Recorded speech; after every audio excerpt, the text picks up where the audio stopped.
un gros coup de gueule, un coup de gueule inhabituel de la part des journalistes scientifiques, parce qu'il ne concerne pas le Covid. D'habitude, les coups de gueule des journalistes scientifiques français ces 2 dernières années sont sur le Covid. Et bien, pas cette fois-ci.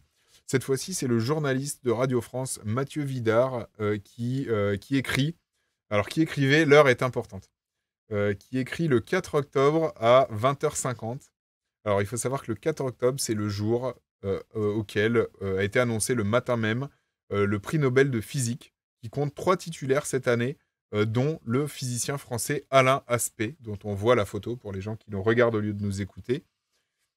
Et donc, ça a été annoncé en fin de matinée. Il y avait les premiers, les dépêches AFP, etc. Donc, ça a dû être annoncé en début de matinée.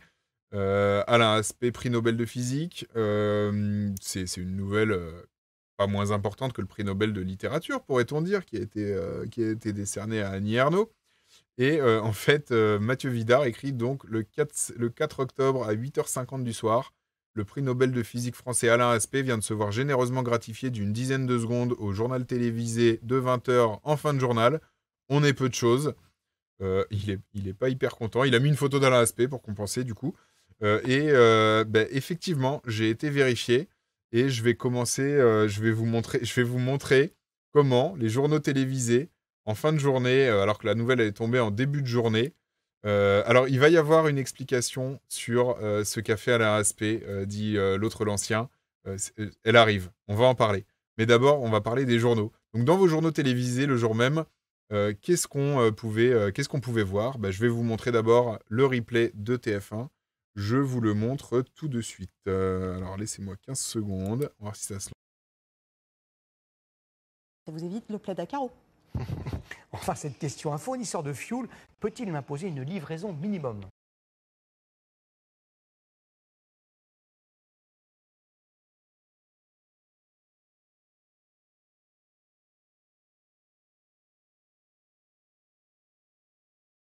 Oui, pour entrer dans ces frais de transport. Eh oui, excusez-moi, j'étais en mute. Donc, ce que je vous disais, c'est qu'on était à 44 minutes du journal que pour l'instant, on n'avait pas parlé du prix Nobel de physique. Là, ils en sont à évoquer les réponses aux questions du quotidien. C'est une petite rubrique dans le journal de 20h de TF1. Mais ne vous inquiétez pas, on va arriver au prix Nobel français.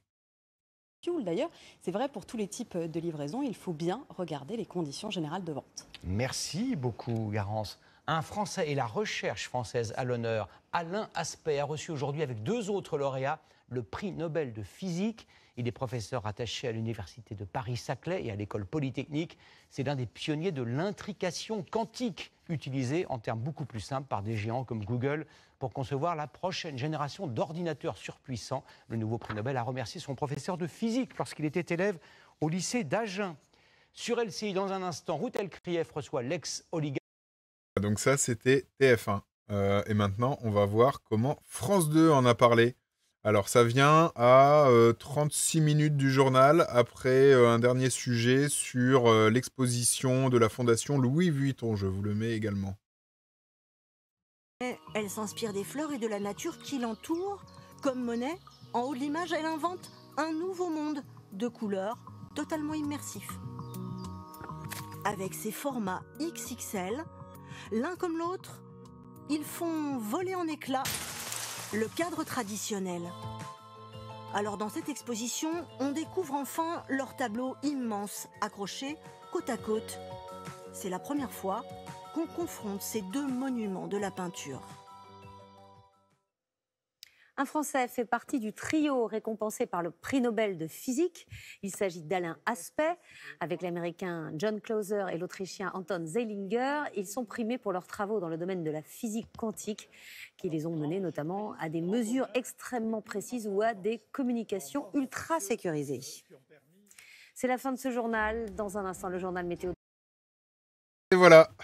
Donc ça, c'était le prix Nobel de physique attribué à un Français, voilà, par les journaux de 20h. Je vous laisse comparer avec les parfois les longues minutes consacrées 2 jours après à Annie Ernaux. Ça a été comparé par beaucoup de gens. Du coup, j'ai pas été le seul à vérifier que Mathieu Vidard ne racontait pas n'importe quoi, puisqu'il y a quelqu'un d'autre qui a regardé les JT. Il y a le physicien et auteur Julien Bobroff qui est en plus dans la même université que Alain Aspect. Et du coup, il répond, incroyable, à Mathieu Vidard, incroyable, je ne te croyais pas Mathieu, alors j'ai été vérifié sur TF1 et France 2, et oui, c'est littéralement 15 secondes juste avant le générique de fin. Quelle honte, alors que le personnage, le sujet, les enjeux, tout justifierait tellement au moins un reportage. Mathieu Vidard lui répond sidérant. En fait, avant d'en venir à la suite, c'est-à-dire que j'ai appelé en fait Julien Bobroff et Mathieu Vidard pour en savoir un petit peu plus. Je voulais quand même vous montrer ce cas, à quoi a été décerné le prix Nobel, puisque justement, Julien Bobroff en a fait une petite vidéo sur les réseaux sociaux de 1 minute 30. Je vais vous montrer ça, et ça tombait bien parce qu'il vient de faire... En fait, lui-même vient de publier un livre sur ces questions-là, notamment sur ce sujet de l'intrication quantique. En fait... son éditeur attendez, enfin voilà, on se disait, alors attendez, qu'est-ce qu'il me dit, parce que c'est assez incroyable comme anecdote. Il me dit, il me parle de son éditeur pour le livre. Je suis dans mes notes.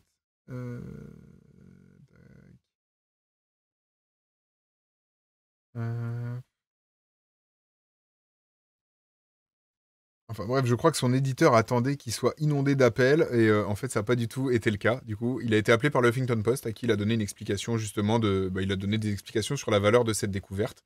Et je vais vous mettre sa petite vidéo à Julien Bobroff, et après je vous mettrai d'autres liens. Effectivement, il y a voilà, il a été mis la chaîne Science Étonnante. Je vais vous en parler après, parce que j'en ai aussi parlé justement avec le physicien. Bonjour. Alors aujourd'hui, je vous explique le phénomène le plus mystérieux de la physique quantique, l'intrication quantique. Alors en plus, ça a eu le prix Nobel hier, donc c'est l'occasion. En physique quantique, une particule peut être dans 2 états à la fois, un peu comme une boule qui aurait 2 couleurs à la fois. Donc nous, on va les représenter ces états par une flèche vers le haut et une flèche vers le bas. La voilà, ma particule dans 2 états à la fois. Pour faire de l'intrication, il vous faut 2 particules dans 2 états à la fois. Les voilà, mes 2 particules dans 2 états à la fois. Et ce que vous allez faire maintenant, c'est que vous allez les séparer sur quelques mètres de distance. Et ensuite, vous les mesurez. Donc un physicien ici, un physicien là. Au moment où il les mesure, la particule choisit si elle a un état vers le haut ou un état vers le bas. Et si je regarde ici, je vois que la particule fait à peu près n'importe quoi. De temps en temps vers le haut, de temps en temps vers le bas. Mais le truc incroyable, c'est que si je regarde l'autre particule, elle fait à chaque fois l'opposé. Quand elle est vers le haut, l'autre est vers le bas. Autrement dit, les 2 particules se sont influencées à distance instantanément. Et en plus, ça ne dépend pas de la distance. Vous pouvez faire ça sur des dizaines de kilomètres. Le record du monde est détenu par des Chinois qui l'ont fait aux 2 bouts de la Chine, envoyé depuis un satellite sur plus de 1000 km. Ça veut dire qu'à 1000 km de distance, quand on mesure cette particule-là, elle a l'air d'influencer instantanément celle-ci. C'est ça, l'intrication quantique. Et cette intrication, elle est maintenant utilisée dans des tas de technologies incroyables. Et j'ai sorti aujourd'hui un bouquin sur le sujet que je vous encourage à lire. Bonne promo de sa part dans la vidéo, mais c'est vrai que voilà, il a un bouquin sur le sujet. Vous pouvez s'attendre à être inondé par toutes les demandes des télévisions, des radios, parce qu'en plus, voilà, c'est plutôt, comme vous l'avez entendu là ou vu, c'est plutôt un bon client, Julien Bobroff. Et en fait, non, hein, il y a eu, donc je sais pas si je vous l'ai pas mis, mais je vais vous le mettre immédiatement. Je vais vous mettre un petit article du Huffington Post, comme ça vous voyez un petit peu ce qu'il peut raconter à l'écrit. En fait, je l'ai eu, c'est le premier à m'avoir rappelé, parce que j'ai sollicité Mathieu Vidard et Julien Bobroff, et en fait, alors, Julien Bobroff signale effectivement que en télé, il y a Quotidien sur TMC qu'il a accueilli pendant une longue durée. Il y a eu une grosse interview. Il y a aussi eu une interview à la radio, pour le coup, sur France Inter le lendemain, par Léa Salamé et de Morand. Mais, me dit Julien Bobroff, compte tenu de l'audience des journaux télévisés, cette absence quasi totale des journaux télévisés n'a absolument rien de neutre, et en fait c'est extrêmement délétère. Et il tire des conclusions surtout par rapport à la télé. Et donc avant tout, il me dit mais pourquoi la télé devait en parler? Parce que ouais, c'est un prix Nobel, certes les Français ont des prix Nobel de physique à peu près une fois tous les 10 ans, donc il y en a quand même, c'est pas totalement absent. Mais pour autant, c'est quand même un événement rare. Et en fait, il me dit, ce prix Nobel, déjà, n'est pas n'importe quel prix Nobel de physique. Alors, il y en a des plus importants que d'autres, ou des plus attendus que d'autres. Et en l'occurrence, il dit, on l'attendait depuis plusieurs années, le prix Nobel pour l'intrication quantique. et pour la démonstration de l'intrication quantique, parce que c'est une découverte majeure. Tout le monde savait que tout le monde partait du principe chez les physiciens que Alain Aspect et les deux autres chercheurs l'obtiendraient un jour parce que c'était une découverte trop déterminante. Donc Julien Bobroff, là je le cite, me dit il récompense une expérience qui a permis de démontrer un effet de physique quantique très étrange auquel Einstein lui-même ne croyait pas. Et il enchaîne immédiatement parce qu'il connaît bien les médias. Si c'était juste ça, bon, je peux comprendre que ça n'intéresse pas le grand public. Sauf que cet effet d'intrication quantique est le phénomène à la base de toutes les technologies d'ordinateurs quantiques qui se développent en ce moment. Ça a été évoqué en 3 mots par TF1 et pas du tout sur France 2. Je crois qu'il s'est contenté de parler de Google. Mais en gros, c'est la deuxième révolution quantique, me dit Julien Bobroff. C'est-à-dire qu'on parle en fait, à l'échelle du monde, des dizaines et des dizaines de milliards de dollars ou d'euros sont actuellement investis dans ces technologies-là, notamment pour les questions de cryptographie et de chiffrage, mais pas que. En fait, c'est vraiment c'est un champ qui reste à explorer et qui est en cours d'exploration par les scientifiques et aujourd'hui par des applications concrètes. C'est-à-dire que les ordinateurs quantiques sont aujourd'hui un début de réalité, pas que dans les laboratoires, mais aussi chez les grandes sociétés. Et que donc on n'était pas ce n'était pas que, entre guillemets, de la recherche fondamentale.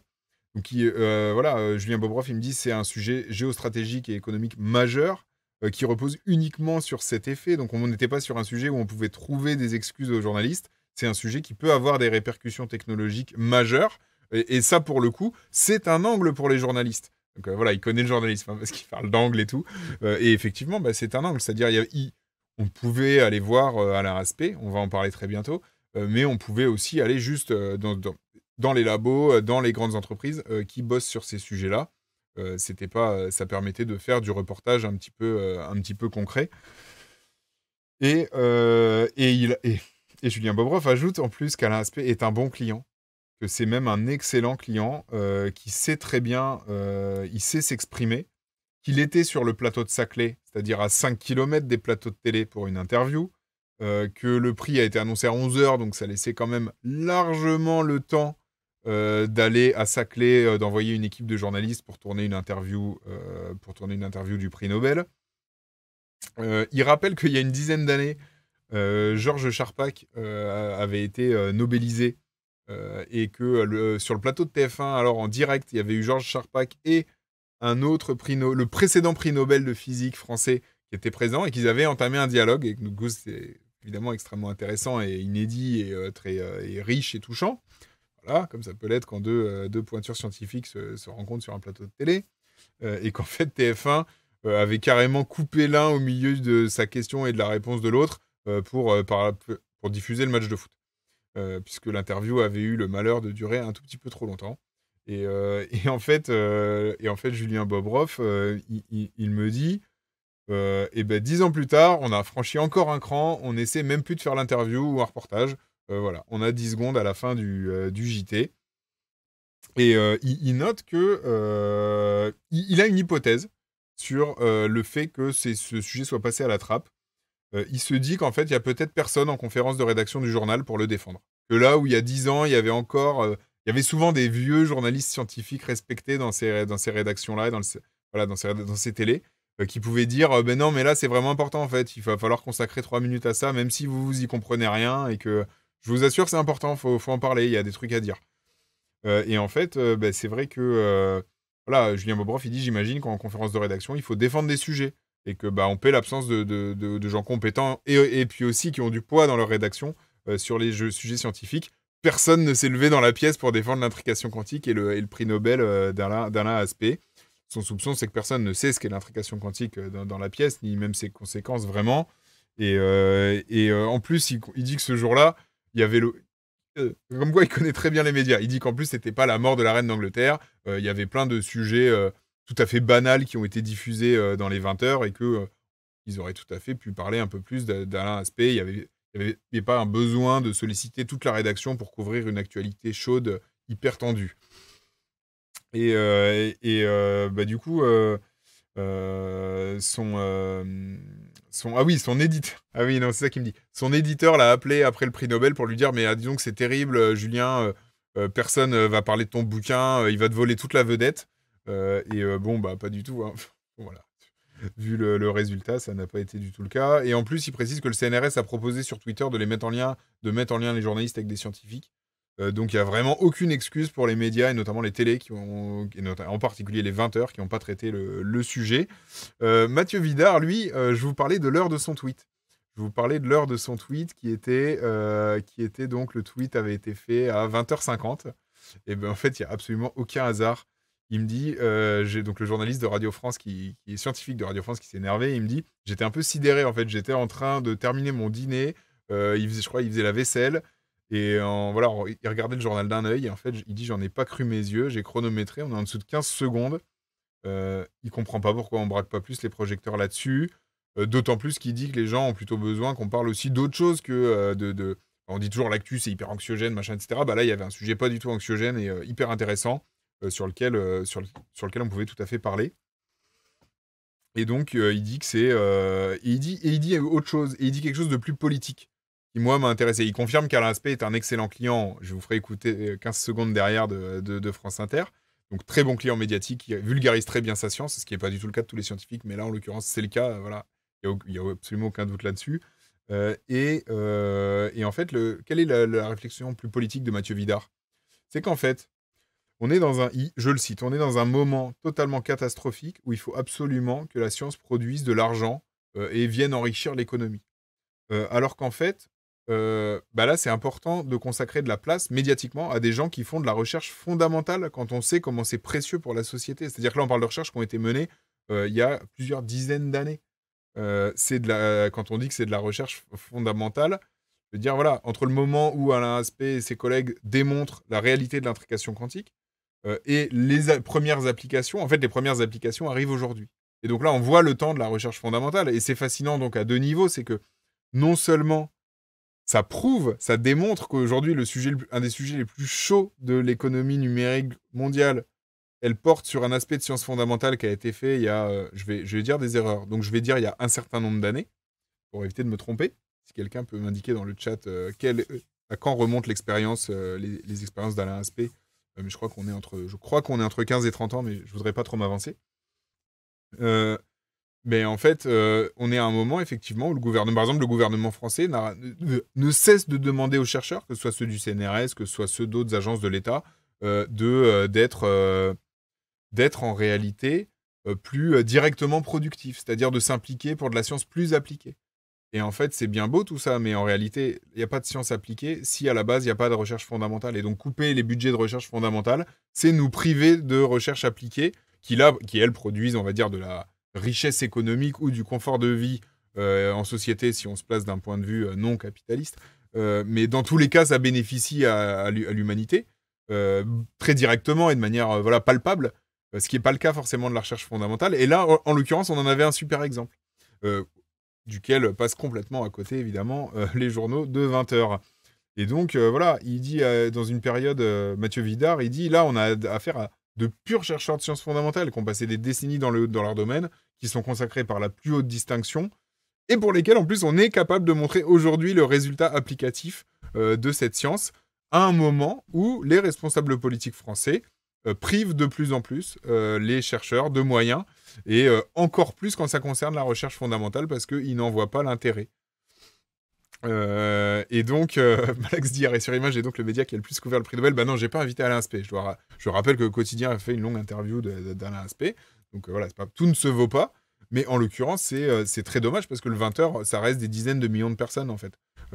En termes d'audience, ça reste considérable. On aime bien, les médias indépendants aiment bien parler de leur impact, etc. Mais voilà, Arrêt sur Image par rapport à un 20h, c'est 3 cacahuètes quoi.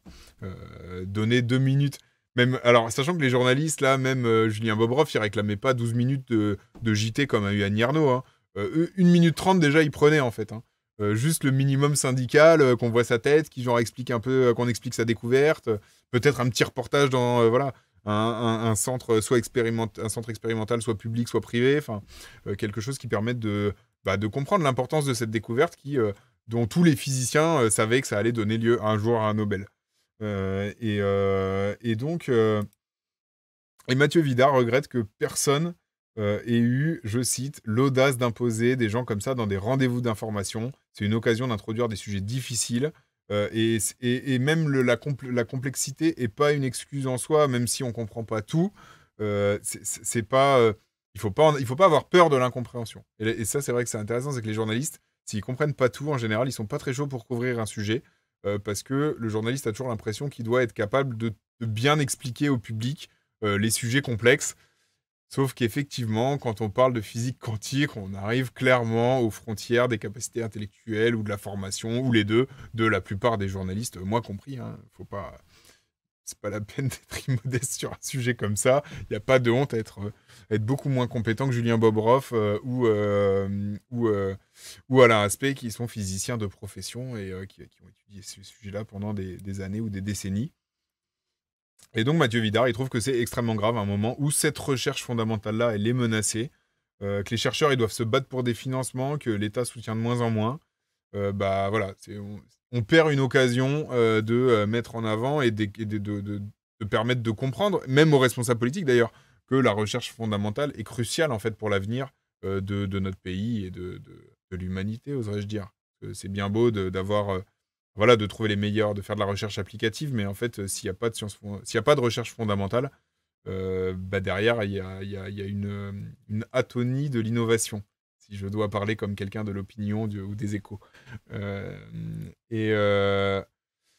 Manco dit j'ai un peu mal pour les sciences molles parce que j'ai l'impression d'entendre des journalistes dire des choses incorrectes à leur sujet facilement. Oui, alors, les journalistes disent facilement des choses incorrectes à propos de plein de sujets. C'est pour tout un tas de raisons qu'on explore semaine après semaine dans cette émission. Molkin demande est-ce que c'est très français de préférer le Nobel de littérature à celui de physique ou c'est le cas des autres pays? Il y a peut-être aussi un biais journalistique et que les journalistes ont plutôt des études littéraires et que donc la littérature qui parle de politique en plus, parce qu'Annie Ernaux, elle fait une littérature plutôt politique, ça résonne beaucoup plus fort que le prix Nobel de physique, avec des choses qui sont incompréhensibles et chiantes si je devais adopter, je suppose, le point de vue de certains rédacteurs en chef dans certains médias. Donc, c'est un petit peu dommage. Et puis, j'en profite parce qu'il y a autre chose que j'ai remarqué au-delà de la question de la question juste des télés qui en parlent pas. Alors, déjà, je vais vous mettre 2 minutes de l'interview sur France Inter, juste histoire qu'on entende Alain Aspect et qu'on voit bien qu'effectivement, c'est un bon client.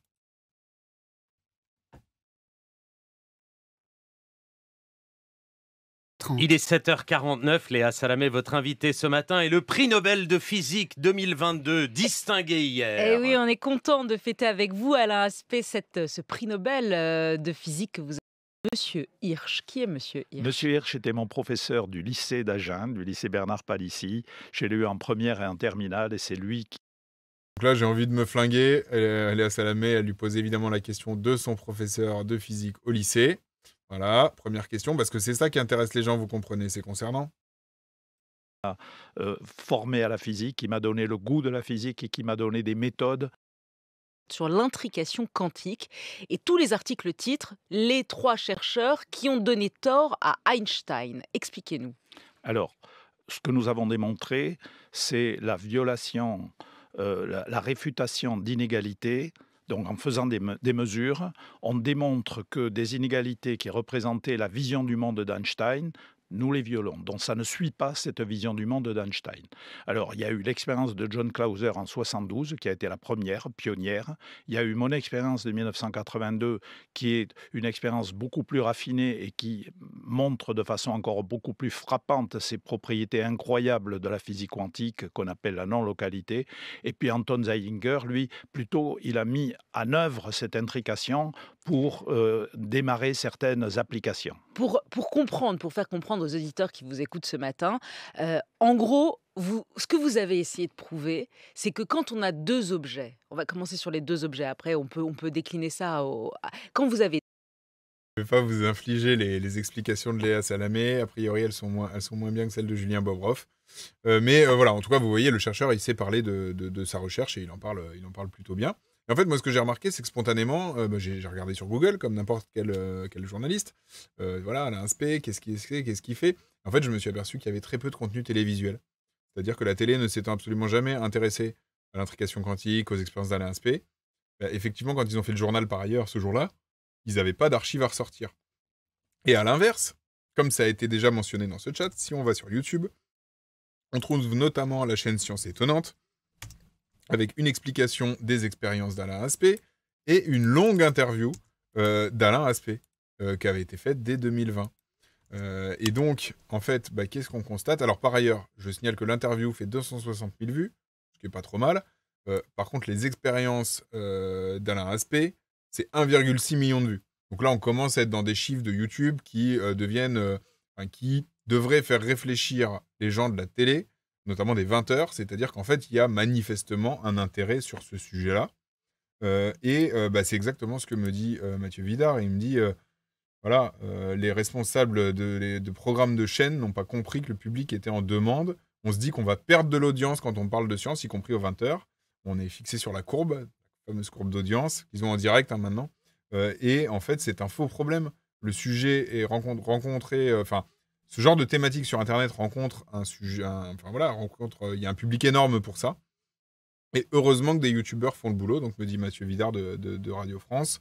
Il trouve que c'est un peu grave pour le fonctionnement de la société et la place des chercheurs dans cette société. C'est ne pas les soutenir. Et heureusement que sur Internet, il y a des espaces parallèles hors des médias mainstream. Il me dit, j'aurais été le rédacteur en chef d'un journal de 20h, j'aurais été hyper fier d'imposer un sujet comme ça.